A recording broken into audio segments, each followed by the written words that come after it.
Votre Bible garantit la montée d'un homme fort en Europe très bientôt.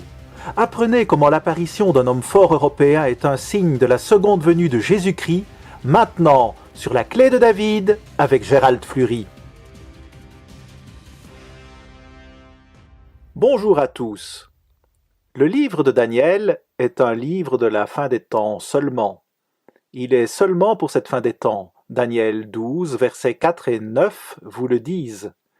Et si vous regardez Daniel 8 et le verset 19, il parle d'être dans la dernière fin, c'est-à-dire la dernière fin du temps de la fin.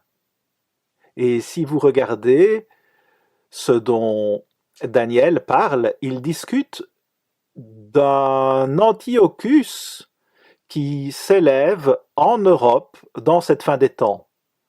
Maintenant, si vous regardez l'Antiochus ancien dont il est question dans ce livre de Daniel, vous verrez qu'il a en fait pris le contrôle de tout le Moyen-Orient. Et donc, si vous regardez l'Antiochus de la fin des temps, il va aussi prendre le contrôle du Moyen-Orient.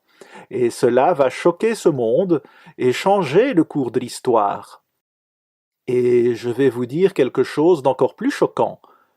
Cet Antiochus et ses partisans vont combattre Jésus-Christ lorsqu'il reviendra. Et cela va se produire dans un avenir très proche, car Antiochus est un signe que Jésus-Christ revient de façon imminente, et cela va donc se produire. Remarquez Daniel 8, versets 9 et 10. De l'une d'elles sortit une petite corne. C'est Antiochus, et la plupart des commentaires bibliques vous diront cela. Mais c'est seulement un type de cet Antiochus de la fin des temps. Voici donc cette petite corne, l'Antiochus, qui s'agrandit beaucoup vers le midi, vers l'Orient et vers le plus beau des pays. Elle s'éleva jusqu'à l'armée des cieux. Elle fit tomber à terre une partie de cette armée et des étoiles, et elle les foula. C'est Daniel 8, versets 9 à 10. Et remarquez maintenant au verset 11, elle s'éleva, elle, c'est la petite corne, l'Antiochus, elle s'éleva jusqu'au chef de l'armée. Jésus-Christ lui-même lui enleva le sacrifice perpétuel et renversa le lieu de son sanctuaire.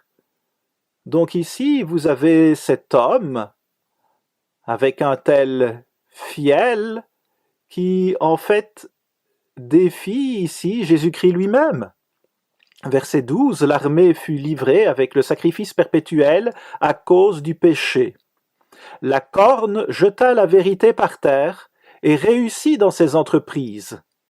Dans ce monde, il réussit dans ses entreprises, mais regardez où cela mène. Où cela nous emmène. Verset 23. À la fin de leur domination, lorsque les pécheurs seront consumés, il s'élèvera un roi. Antiochus, le même Antiochus, impudent et artificieux. Sa puissance s'accroîtra, mais non par sa propre force. Il fera d'incroyables ravages, détruira puissamment, devrait-on lire. Il réussira dans ses entreprises, il détruira les puissants et le peuple des saints. C'est donc une œuvre très mauvaise qui se déroule, mais remarquez où tout cela mène. Verset 25. À cause de sa prospérité et du succès de ses ruses, il aura de l'arrogance dans le cœur, c'est-à-dire Antiochus. Il fera périr beaucoup d'hommes qui vivaient paisiblement. En d'autres termes, il vient en paix et dit qu'il veut la paix, mais il ment et il trompe. Et cela se termine en disant « Et il s'élèvera contre le chef des chefs, c'est-à-dire Jésus-Christ, mais il sera brisé sans l'effort d'aucune main. » C'est au retour de Jésus-Christ. Jésus-Christ va détruire cette puissance et elle ne se relèvera jamais. Et il va régner sur ce monde et lui apporter la paix, la joie et le bonheur qu'il a toujours désiré, mais qu'il n'a jamais été capable d'atteindre pendant un certain temps. Notez Daniel 2 et le verset 36. Je vais juste le paraphraser. Il parle du rêve de Nabuchodonosor, en fait. Et Daniel l'a interprété pour lui et lui a dit, eh bien, qu'il était le roi des rois. Et ensuite, il parle de, après toi, il s'élèvera un autre royaume, moindre que le tien, puis un troisième royaume qui sera d'airain et qui dominera sur toute la terre. Et ensuite, verset 40, remarquez cela. Il y aura un quatrième royaume, fort comme du fer. De même que le fer brise et rompt tout, il brisera et rompra tout, comme le fer qui met tout en pièces. Et comme tu as vu les pieds et les orteils en partie d'argile de potier et en partie de fer, ce royaume sera divisé, mais il y aura en lui quelque chose de la force du fer, beaucoup de force, mais dégénéré depuis le temps de Nabuchodonosor, parce que tu as vu le fer mêlé avec l'argile. Il y a donc 10 orteils ici, 10 orteils ou 10 rois sur ses pieds, et juste à la toute dernière fin, c'est la fin du Saint-Empire romain pour toujours, et de tous les mauvais empires d'ailleurs.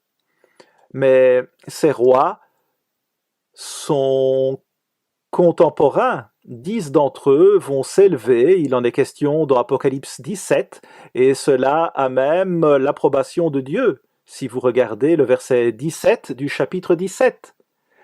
Mais remarquez ce qui est dit au verset 44. Dans le temps de ces mêmes rois, les 10 orteils, juste ici, à la dernière fin, le Dieu des cieux suscitera un royaume qui ne sera jamais détruit et qui ne passera point sous la domination d'un autre peuple. Il brisera et anéantira tous ces royaumes-là et lui-même subsistera éternellement. Donc, ici, ces rois vont apparaître devant Jésus-Christ, ces mêmes rois qui sont déjà sur cette terre, ils ne sont simplement pas encore à leur poste dans la plupart des cas. Mais quelle fabuleuse nouvelle! Elle nous donne un élément temporel sur le moment où Jésus-Christ va revenir. Ces rois vont être sur la scène et ces 10 orteils, 10 rois qu'opposeront le Saint-Empire romain. Et c'est quelque chose qui va arriver très très bientôt, extrêmement bientôt. Verset 21 de Daniel 11. Je veux m'y tourner à ce moment. Daniel 11 et le verset 21. Un homme méprisé prendra sa place sans être revêtu de la dignité royale. Il paraîtra au milieu de la paix et s'emparera du royaume par l'intrigue. Eh bien, comment cela pourrait-il se produire dans la région européenne? Les pays d'Europe, comment cela pourrait-il arriver ou comment quelqu'un pourrait-il parvenir par la tromperie et les flatteries? Comment cela pourrait-il se produire? Eh bien, voici une citation de notre brochure sur Daniel. Cela dit, Daniel 11, 21 parle d'Antiochus Épiphane qui prit le contrôle du Moyen-Orient alors que l'empire gréco-macédonien était en déclin. Et Antiochus obtint le pouvoir par des mensonges et par des intrigues. Il est dit qu'il paraîtrait au milieu de la paix et s'emparerait du royaume par l'intrigue. Il n'a jamais été élu au poste. Mais il est parvenu à prendre le contrôle de tout ce pouvoir par la tromperie et les flatteries. Maintenant, rappelez-vous que c'est un livre de la fin des temps, et c'est une prophétie de la fin des temps. Cela va se reproduire dans cette fin des temps.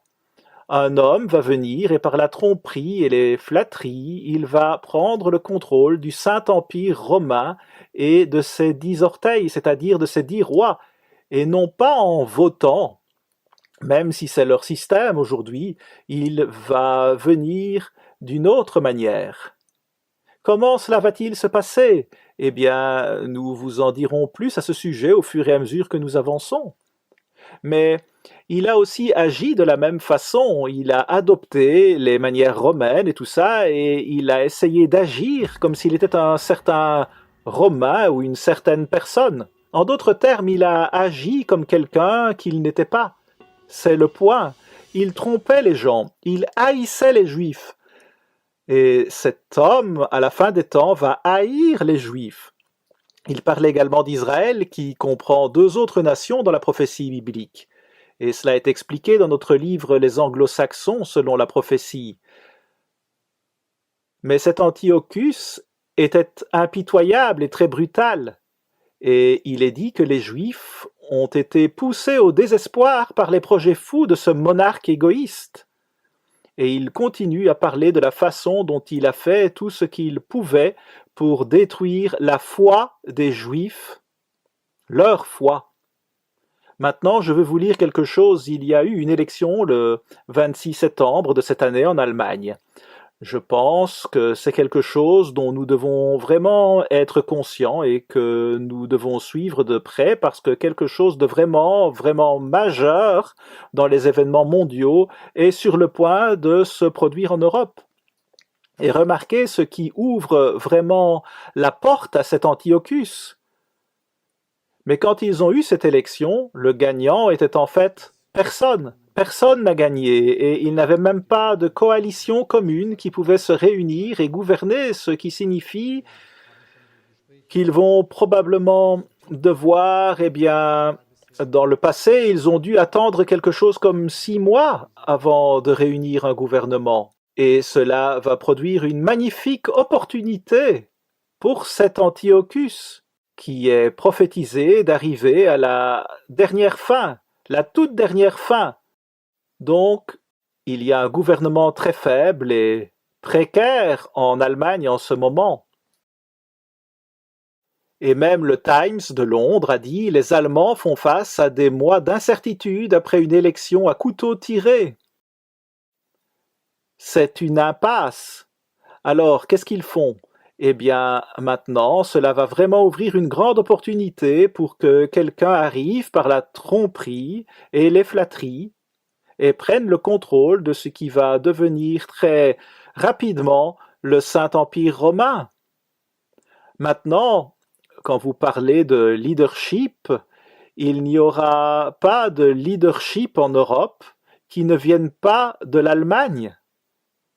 Seul quelqu'un qui dirige l'Allemagne, et ce sera sûrement un Allemand qui le fera, peut diriger cette véritable puissance qui vient sur cette terre. Ce sera une superpuissance. Tout à coup, elle deviendra une superpuissance.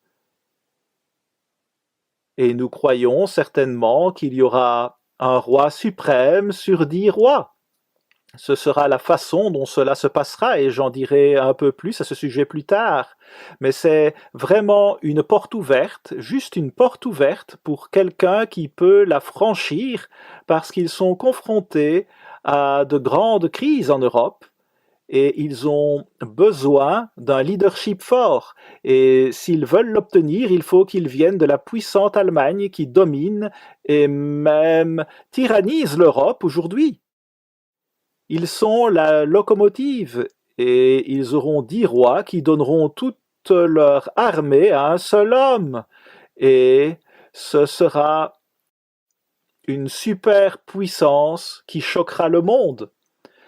Maintenant, laissez-moi vous lire un peu au sujet de ce qui s'est passé en Afghanistan. Je vais vous lire ce qui est dit ici dans un de nos reportages. Les ministres de la Défense et des Affaires étrangères de l'Union européenne, ce sont les dirigeants européens de haut niveau ainsi que des représentants de l'Organisation du traité de l'Atlantique Nord et des Nations Unies se sont réunis en Slovénie le 2 septembre pour discuter de la nécessité pour l'Union européenne de disposer d'une force militaire combinée. Ils ont peur maintenant. Pourquoi ? Il est clair que le besoin d'une défense européenne plus importante n'a jamais été aussi évident qu'aujourd'hui, après les événements d'Afghanistan. Maintenant, ce n'est pas du tout une question politique, c'est ce que les Européens, les principaux Européens disent à cause de ce que l'Amérique a fait en Afghanistan. Et ils pensent maintenant qu'ils ne peuvent plus faire confiance à l'Amérique. Et c'est une citation de Joseph Borrell, le chef de la politique étrangère de l'Union européenne.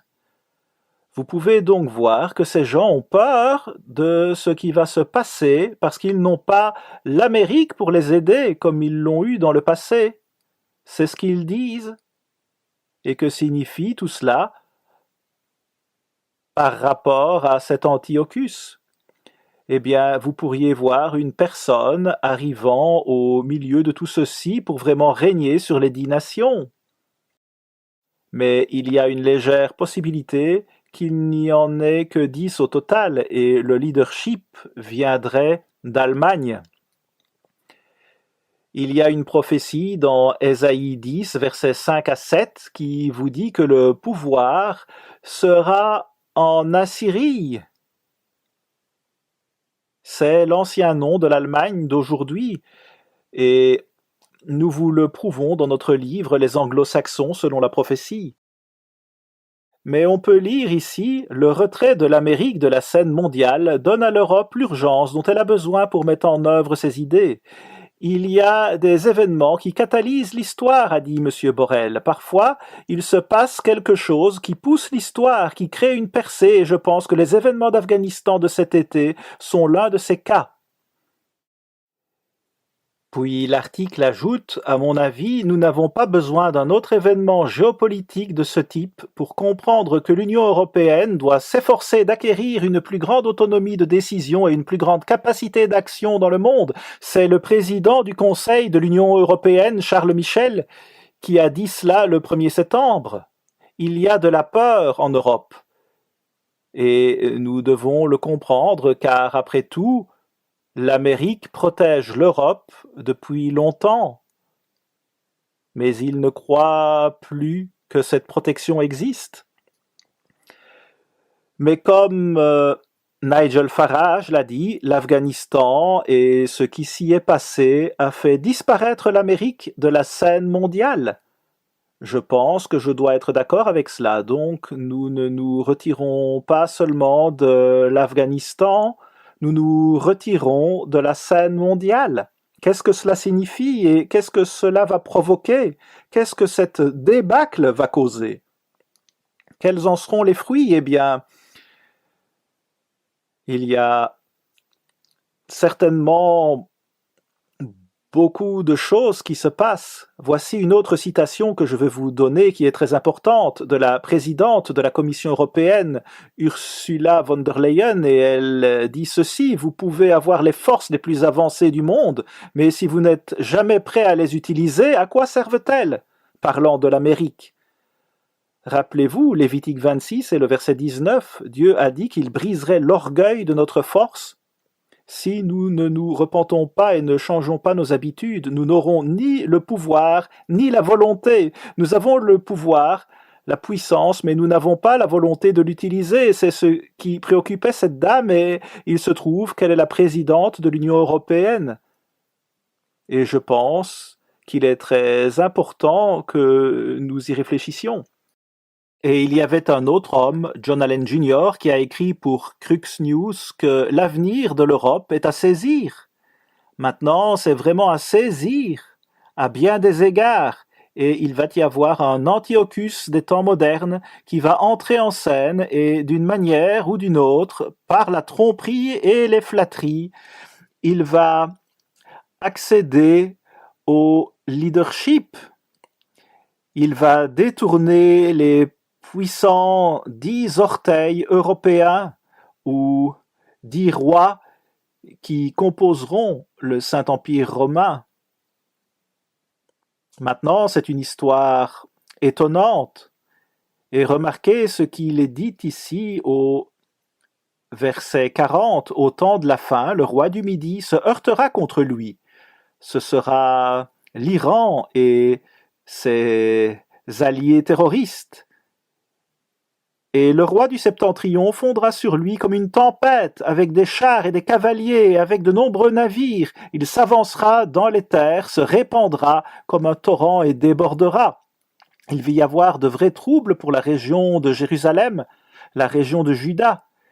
Et il est dit ici, au verset 41, il entrera dans le plus beau des pays, et c'est Juda, les villes de Juda. Et où mène tout cela? Où mène tout cela s'il va entrer dans le plus beau des pays? Et cela signifie qu'ils vont avoir de sérieux problèmes avec deux autres nations qui sont appelées dans la Bible l'Israël prophétique. Et nous expliquons cela dans notre brochure sur le nouveau trône de David. Mais descendons un peu plus bas lorsque nous disons que l'Europe est à saisir. Nous devons réaliser qu'il y a là une ouverture où l'on pourrait voir, même s'ils élisent leurs dirigeants, qu'ils pourraient se mettre d'accord pour qu'un seul homme les gouverne tous et donner toute leur puissance militaire, même leurs bombes nucléaires en ce qui concerne la France, et certainement ils seront une puissance nucléaire immédiatement et ils auront des sous-marins nucléaires. Et cela va choquer le monde. Et puis le verset 44, des nouvelles de l'Orient et du Septentrion viendront l'effrayer. Ce sont les communistes. Et il partira avec une grande fureur pour détruire et exterminer des multitudes. Donc ils sont attaqués. Par qui? Eh bien par une armée de 200 millions d'hommes. La Russie et la Chine et leurs alliés. Et ils vont balayer l'Europe et dévaster totalement cette région. Cela va se produire, et vous allez le voir se produire. C'est prophétisé dans votre Bible. Cela va se produire, mais cela mène à la meilleure nouvelle que l'on puisse entendre. Remarquez ce qui est dit au verset 45. Il dressera les tentes, c'est-à-dire sa religion, de son palais, c'est-à-dire pour le roi, vers la glorieuse et sainte montagne, c'est-à-dire entre la mer Morte et la mer Méditerranée. Puis il arrivera à la fin sans que personne lui soit venu en aide. Donc cet Antiochus européen et ses partisans, ses 10 orteils, leur armée va se déplacer au Moyen-Orient où ils ont le contrôle et ils vont faire leur siège juste là à Jérusalem. Mais il est dit ici qu'ils n'auront personne pour les aider. Tout cela va mal se terminer, et cela va se terminer soudainement. Mais voyez, encore une fois, nous devons regarder cela de près, mais remarquez la fin de tout cela. Nous devons être préoccupés par la fin. Il ne devrait même pas y avoir de coupure de chapitre ici, pas même une coupure de chapitre, mais regardez ce qui est dit. En ce temps-là se lèvera Michaël, le grand chef, le défenseur des enfants de ton peuple.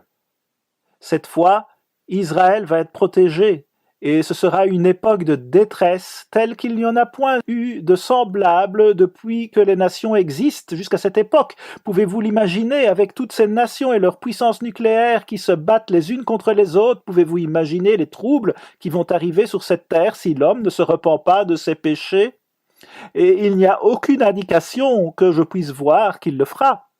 Mais regardez ce qui va se passer en ce temps-là. Ceux de ton peuple qui seront trouvés inscrits dans le livre seront sauvés. Dieu dit, je vais protéger les personnes qui transmettent ce message au monde et le délivrent. Je vais protéger ces gens. Et puis, au verset 2, plusieurs de ceux qui dorment dans la poussière de la terre se réveilleront, les uns pour la vie éternelle, les autres pour l'opprobre, pour la honte éternelle. Dieu va nous tenir responsables de ce que nous faisons, mais il va donner au monde entier et à tous ceux qui ont vécu une chance de connaître Dieu, de vraiment connaître Dieu, et d'avoir cette gloire éternelle et cette grande bénédiction d'être nés dans la famille même de Dieu, comme les propres fils de Dieu, des êtres divins, dans la famille même de Dieu. Et ces gens qui diffusent le message vont devenir l'épouse de Jésus-Christ. Ils vont s'asseoir sur le trône de David avec Jésus-Christ et l'aider à gouverner le monde et l'univers pour toute l'éternité. Et ensuite, remarquez ce que ces gens vont recevoir, verset 3. Ceux qui auront été intelligents brilleront comme la splendeur du ciel. Et ceux qui auront enseigné la justice à la multitude brilleront comme les étoiles à toujours et à perpétuité. Vous voyez ce que Dieu ressent et ce qu'il pense des gens qui diffusent ce message et qui en ramènent beaucoup à la justice. Dieu est impressionné par cela et ému par cela, et il dit ici, « Maintenant, si vous faites cela, vos visages vont briller comme les étoiles pour toujours et à jamais. » C'est la récompense que Dieu va donner aux gens qui font cela. Ce message va sortir et Dieu va amener toute l'humanité qui a vécu dans son royaume, si elle le veut. Et il va ressusciter beaucoup d'entre eux et leur donner cette opportunité parce que la plupart des hommes n'ont jamais vraiment connu Dieu. Mais ici, vous pouvez devenir comme l'éclat du firmament. Vos visages seront comme cela, et vos visages brilleront comme les étoiles pour toujours et à jamais. À la semaine prochaine, ici Gérald Fleury, au revoir les amis.